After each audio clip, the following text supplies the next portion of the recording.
Boa noite. Começa agora o Fala Bahia. Confira os destaques do programa de hoje. Manifestação. Morte de motociclista gera protestos na Via Parafuso. Insegurança. Criança de 11 anos é morta em tiroteio entre traficantes. Tudo isso e ainda uma reportagem sobre supostas demissões ilegais na prefeitura, agora no Fala Bahia, hoje com Sheila Anunciação. Está começando mais um Fala Bahia. Hoje é segunda-feira, 10 de dezembro. O nosso site é o falabahia.com. Siga a gente no twitter.com/fala_bahia e curta o nosso facebook.com/Fala Bahia. Vamos às manchetes dos principais jornais do país. Folha de São Paulo, uma mulher é morta a cada 1 hora e 57 minutos no Brasil, mostra estudo. Estado de Minas, Dilma embarca para a Europa com 6 ministros na comitiva.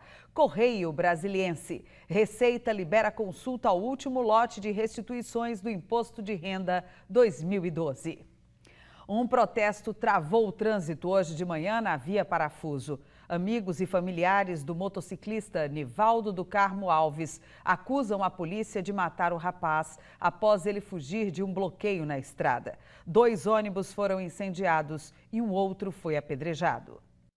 A morte de Nivaldo do Carmo Alves, de 26 anos, parou a BA-535, conhecida como Via Parafuso, por mais de 8 horas. Manifestantes queimaram troncos e galhos de árvores, interditando a rodovia. Segundo moradores, o auxiliar de produção teria desobedecido a ordem de parar durante uma blitz na noite de domingo. Segundo a polícia, após furar o bloqueio, houve perseguição e troca de tiros. Nivaldo foi ferido, chegou a ser socorrido, mas não resistiu e morreu. Mas, de acordo com testemunhas, Nivaldo estava desarmado e não parou na blitz porque não tinha habilitação. Não tinha carteira de habilitação, então ficou com medo da ação. Era um cristão evangélico, era uma pessoa de bem e por isso todos aqui estão revoltados. Ele era uma pessoa especial pra gente, entendeu? Então era um menino grande, era um irmão em Cristo.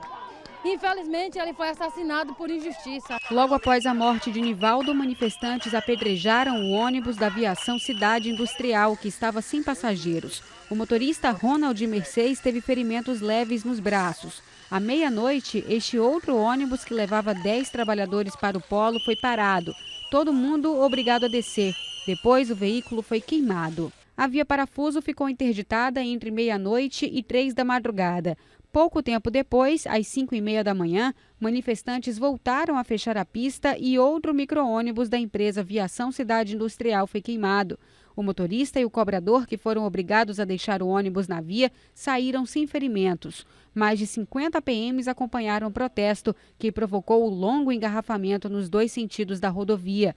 Às 10 da manhã, o trânsito foi liberado na Via Parafuso. Ficou acertado que a Polícia Militar vai acompanhar o fato de forma bem aproximada e vai dar uma resposta no prazo de 15 dias. Um inquérito foi instaurado para apurar as circunstâncias da morte do motociclista. 3 policiais militares já foram afastados das atividades. Foi enterrado na tarde de hoje o corpo da criança de 11 anos que foi morta em uma troca de tiros entre traficantes ontem em Lauro de Freitas. A polícia ainda está à procura dos suspeitos de cometerem o crime. No bairro de Portão, em Lauro de Freitas, num beco chamado Sempre Verde, onde, segundo a polícia, o crime aconteceu ontem por volta das 2 da tarde. Uma troca de tiros entre traficantes da área deixou marcas no local. A vítima, um menino, Ricardo Rodrigues, de 11 anos, estudante, que estava em casa e decidiu sair para comprar um lanche. Na volta para casa, ele se viu no meio da troca de tiros e acabou sendo atingido por uma das balas. O tiro entrou pelas costas e atravessou a barriga do menino. Ricardo foi levado para o Hospital Menandro de Farias, em Lauro de Freitas, mas não resistiu. Sua casa foi fechada e nenhum dos familiares quis falar sobre o assunto. Agentes da polícia da 14ª Delegacia disseram que a troca de tiros aconteceu entre dois grupos rivais.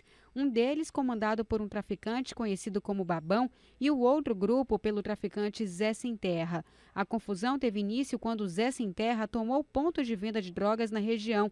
Em retaliação, Babão teria ido atrás desses traficantes, mas como não encontrou, autorizou a troca de tiros que acabou assassinando Ricardo. Foi encontrado hoje de manhã o corpo de um dos dois homens que se afogaram ontem em Olivença, no sul do estado. As vítimas são da cidade de També, no sudoeste baiano, e chegaram à Praia dos Milagres em um ônibus de excursão. Parentes e amigos disseram que eles não estavam bebendo. A Praia dos Milagres é considerada uma das mais perigosas de Olivença. O afogamento foi por volta das 6 da manhã, antes da chegada dos salva-vidas ao local. No mesmo passeio, outros dois homens também se afogaram, mas foram resgatados pelo dono de uma barraca. O jogador do Cruzeiro, Anselmo Ramon, que atropelou dois ciclistas no sábado, vai ser ouvido na quarta-feira pelo delegado titular da 18ª Delegacia de Camaçari, João Uzum.